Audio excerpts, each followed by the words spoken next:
पहला पेज पढ़ लिया, काफ़ी कुछ याद था। दूसरे तक आते-आते थोड़ा बहुत याद था। तीसरी की बात ही मत करना, कुछ भी याद नहीं। आपके साथ भी ऐसा ही होता है ना? जैसे हम पढ़ना शुरू करते हैं तो कुछ पेज के बाद वो हम भूल जाते हैं कि क्या था। तो जब भी आप कुछ पढ़ते हैं तो कहीं न कहीं आपके समझने की स्किल में कमी है। अगर हाँ, हो सकता है कि आप ढंग से चीज़ों को समझ नहीं सकते, तो ये समरी आपको समझाएगी कि रीडिंग का मतलब पेज पर लिखे शब्दों को सिर्फ पढ़ लेने से कहीं ज़्यादा है। साथ ही आप देखेंगे किस तरीके से आप किसी बुक से ज़्यादा सीख सकते हैं। तो नमस्कार दोस्तों, आपकी ये जो कंप्लेंट है ना हर बार आपके साथ से, आज हम इसे दूर कर देते हैं। सिर्फ ये वीडियो इस समस्या को दूर करने के लिए शायद आपकी हेल्प करेगा। तो वीडियो पूरा देखना, एक्चुअली मैजिक आपके पास ही है। सच में वही हम जानेंगे। बुक समरी का नाम है how to read a book, classic guide to intelligent reading, जिसे लिखा है मॉर्टिमर जे एल्टन ने। इस बुक समरी की बात की जाए तो बड़े ही दुख की बात है कि पढ़ना यानी रीडिंग एक ऐसी स्किल है जिसे आजकल लोग बहुत ही कम इम्पोर्टेंस देते हैं। कैसे किसी चीज के रूप में देखा जाता है जिसे आपकी स्कूल या काम करने वाली जगह के लिए मजबूर किया जाता है। रीडिंग एक ऐसी कला है, एक ऐसी आर्ट है जिसे अटेंशन और तारीफ मिलनी चाहिए। रीडिंग का मतलब सिर्फ एक जगह पर लिखी हुई चीज़ों को पढ़ना नहीं होता। रीडिंग में इतनी काबिलियत है कि आपकी ज़िंदगी बदल सकती है। लेकिन अगर आप बुक को अच्छे से ना पढ़े तो आपकी ज़िंदगी में बदलाव नहीं आएगा। अगर आप एक बेहतर लीडर बनना चाहते हैं तो ये समरी आपके लिए है। इसका गोल है कि इसके ज़रिए ऑथर आपको ये सीख देते हैं कि आप जो भी पढ़ रहे हैं उसे बेहतर तरीके से कैसे समझ सकते हैं। लोगों की रीडिंग स्किल्स को बेहतर बनाने यानी अपग्रेड करने के लिए ये बुक लिखी थी, क्योंकि असलियत तो यही है कि ज़्यादातर लोग बेसिक रीडर लेवल के आगे बढ़ ही नहीं पाते। ये लोग एक ऐसी रीडिंग लेवल पर रहते हैं जो किसी 6th क्लास के बच्चों के लिए सेट किया गया होता है। वो पढ़ तो सकते हैं लेकिन उनके अंदर सुधार का बहुत ज़्यादा स्कोप है। पर दिक्कत यह है कि उन्हें पता ही नहीं कि सुधार कैसे करना है। इस समरी में आप रीडिंग के 4 लेवल के बारे में सीखेंगे। इन्हीं को प्रैक्टिस करके आप एक बेहतर रीडर बन पाएंगे। आप ये भी सीखेंगे एक डिमांडिंग रीडर कैसे बनते हैं। ये बहुत ही अच्छा तरीका है। ऑथर एल्डर का मानना है कि हर किताब को अच्छे से पढ़ा जाना चाहिए और यही आप इस समरी के द्वारा सीखेंगे। तो हम शुरू करते हैं। First point, reading of art. सबसे पहले हमें रीडिंग की आर्ट को समझना होगा। हम सभी कई तरीके की बुक पढ़ते हैं, जिनमें से कई बुक आसान और कई समझने में मुश्किल होती है, जिससे कुछ बुक को पढ़ने के बाद भी इसका मतलब सही ढंग से समझ नहीं आता है। हमें किसी चीज़ को समझने के लिए उसके बारे में सब कुछ जानने की ज़रूरत नहीं होती, क्योंकि बहुत सारे पॉइंट अक्सर समझने में उतने ही मुश्किल होते हैं जितने कि वह आसान दिखते हैं। मतलब अगर हम किसी बुक को पढ़ना शुरू करते हैं तो ज़रूरी नहीं कि बुक में लिखी गई हर बात ज़रूरी हो, बल्कि ज़रूरी ये है कि आखिर हम इस बुक को पढ़ते कैसे हैं। इसके लिए सबसे पहले आपको समझना होगा कि रीडिंग का मतलब क्या है। रीडिंग बेसिकली राइटर और रीडर के बीच एक कम्युनिकेशन है। मतलब राइटर बुक के जरिए अपनी बात रीडर तक पहुंचाता है। राइटर का अपनी बुक के पीछे खास मैसेज होता है जिसे समझकर रीडर अपनी नॉलेज को बढ़ा सकता है। रीडिंग एक चैलेंजिंग एक्टिविटी है। पढ़ने के प्रोसेस में काफ़ी तरह के अलग अलग काम होते हैं, जिसमें से हर एक काम को अच्छे ढंग से पढ़ने के लिए करना चाहिए। अगर आप रीडिंग के पूरे प्रोसेस को फॉलो करते हैं तो आप बुक को अच्छी तरीके से पढ़ सकते हैं। किसी भी बुक को अच्छी तरह से समझने के लिए इस माइंडसेट से रीडिंग करें कि राइटर के पास रीडर के कंपैरिजन में उसमें दिए गए टॉपिक पर ज़्यादा अच्छी समझ होती है।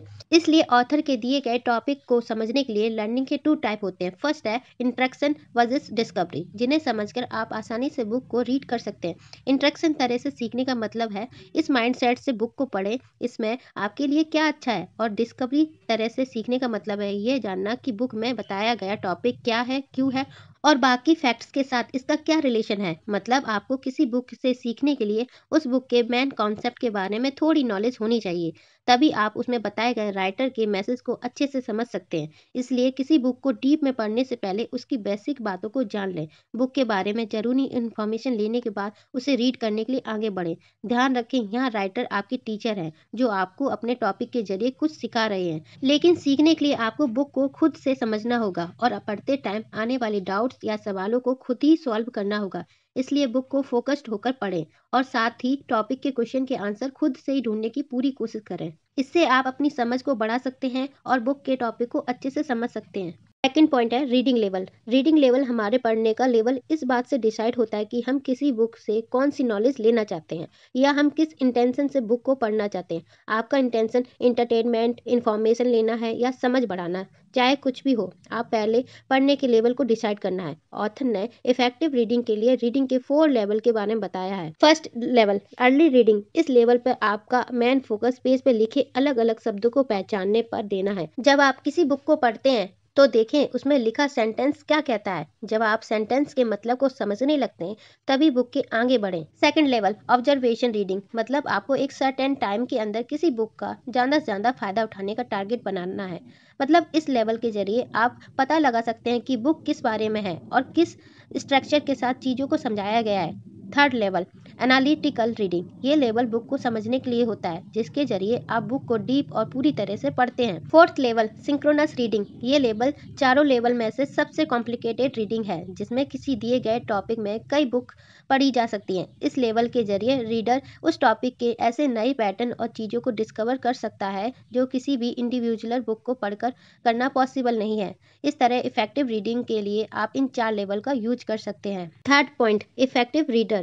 इफेक्टिव रीडर कैसे बनना है। रीडिंग की आर्ट में मास्टरी हासिल करने के लिए किसी भी बुक को पढ़ते टाइम खुद से कुछ सवाल पूछें और इन सवालों के जवाब सोचें। ये बुक पूरी तरह से किस बारे में और बुक के जरूरी टॉपिक्स को ढूंढें। बुक में क्या और कैसे कहा जा रहा है और उसके जरूरी आइडियाज और लॉजिक को ढूंढें।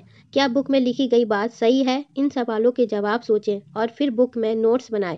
नोट्स बनाना बुक को पढ़ने का जरूरी हिस्सा है। नोट्स बनाने के लिए इन तरीकों का यूज करें। जरूरी बातों को अंडरलाइन करें और जरूरी बातों को नोट करने के लिए अपने शब्दों में कीवर्ड को लिख लें। नोट्स बनाने के 3 तरीके होते हैं। स्ट्रक्चरल नोट्स, बुक के स्ट्रक्चर के बारे में नोट बनाना।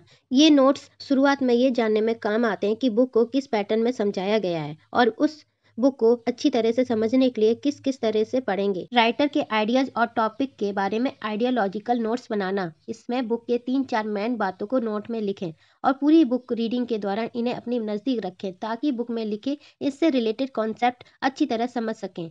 कॉम्पेरेटिव नोट्स, जिसमें पढ़ी जाने वाली बुक के साथ दूसरे राइटर की आइडियाज़ को कंपेयर किया जाता है। ये पूरी बुक पढ़ने के बाद उस टॉपिक के बारे में ज़्यादा रिसर्च करने के पर्पज से बनाना ठीक रहता है। आप अपनी ज़रूरत के अकॉर्डिंग इस बुक के नोट्स बनाकर उसको अच्छे ढंग से समझ सकते हैं। इसलिए जब आप कोई बुक पढ़ें तो उस बुक के नोट्स जरूर बनाएं। Fourth point internal and external method. पढ़ने के इंटरनल और एक्सटर्नल मेथड के बारे में बात करेंगे। हर बुक का रीडिंग प्रोसेस काफ़ी लंबा होता है जिसे सिंपल बनाने में हेल्प करने के लिए ऑथर ने पढ़ने के 2 तरीके के बारे में बताया है। पहला एक्सटर्नल रीडिंग, बाहरी तरह से पढ़ने में उस बुक के बारे में दूसरों के रेफरेंसेस, एक्सपीरियंस और फीडबैक का यूज किया जाता है। इसके लिए डायरेक्ट बुक को पढ़ने के बजाय उनके ओवरव्यू को समझने के लिए इन तरीकों का यूज करें। बुक के इंडेक्स को देखें। इस टॉपिक के रिलेटेड दूसरी बुक के इंडेक्स और इम्पोर्टेंट टॉपिक को समझें और ऑनलाइन उस बुक के कमेंट्स और रिव्यू को देखें। हमारी बुक सीरीज को देखना एक्सपर्ट रीडिंग का ही पार्ट है, इसलिए इस चैनल को सब्सक्राइब करना ना भूलें। दूसरा है इंटरनली रीड करना। अंदरूनी तरह से पढ़ने का मतलब है बुक के हर सेंटेंस को पढ़ना। सबसे पहले बुक को बाहरी तरीके से पढ़ें और देखें क्या वह आपके लिए यूजफुल हो सकती है और उसके कौन कौन से टॉपिक आपके लिए ज़रूरी हैं, आपकी प्रॉब्लम सॉल्व कर सकते हैं और अगर यूजफुल हैं तभी उन टॉपिक को डिटेल में पढ़ें। Fifth point develop brain thought reading. कैसे रीडिंग से अपने दिमाग की ग्रोथ होती है। अगर आप एक बेहतर रीडर बनने के लिए रीडिंग कर रहे हैं तो इसके लिए सिर्फ कोई इंटरटेनमेंट बुक या आर्टिकल नहीं पढ़ सकते। इसके बजाय आपको उन बुक को पढ़ना शुरू करना होगा जो आपकी समझ से परे हैं। सिर्फ उस तरह की बुक ही आपके दिमाग की अंडरस्टैंडिंग कैपेसिटी को बढ़ा सकती हैं, जिनको पढ़ने के लिए आपको काफ़ी मेहनत करनी पड़ेगी। क्योंकि जब तक आप अपने दिमाग को कोई चैलेंज नहीं देंगे तब तक आपका दिमाग आपकी पूरी कोशिश नहीं करेगा और बिना कोशिश के दिमाग का डेवलपमेंट नहीं हो सकता। इसलिए कुछ ऐसा पढ़ें जो आपके लिए चैलेंजिंग हो और जिसे पढ़ने के लिए आपके दिमाग को थोड़ा स्ट्रेस लेना पड़े, क्योंकि दिमाग वह सब कर सकता है जो आप उससे करवाना चाहते हैं। इसलिए अपने दिमाग की एबिलिटी को बढ़ाने के लिए उसे चैलेंज दें। थैंक यू दोस्तों। तो ये थी how to read a book की बुक समरी। इस वीडियो से हमने इफेक्टिविटी बुक रीडिंग के तरीके के बारे में जाना कि किस तरह इफेक्टिविटी रीडिंग करनी चाहिए। इसका यूज करके आप रीडिंग के आर्ट में मास्टरी हासिल कर सकते हैं और अपने माइंड को अच्छी तरह डेवलप भी कर सकते हैं। तो अगर आप एक अच्छा रीडर बनना चाहते हैं तो आज इस वीडियो में ऑथर के बताए गए लेवल का इस्तेमाल करके आप एक अच्छे रीडर बन सकते हैं। Thank you for watching. अगर आपको वीडियो अच्छी लगी है तो वीडियो को लाइक कर ले, चैनल को सब्सक्राइब नहीं किया है तो अभी कर ले। मिलते एक नए वीडियो के साथ, तब तक के लिए बाय बाय।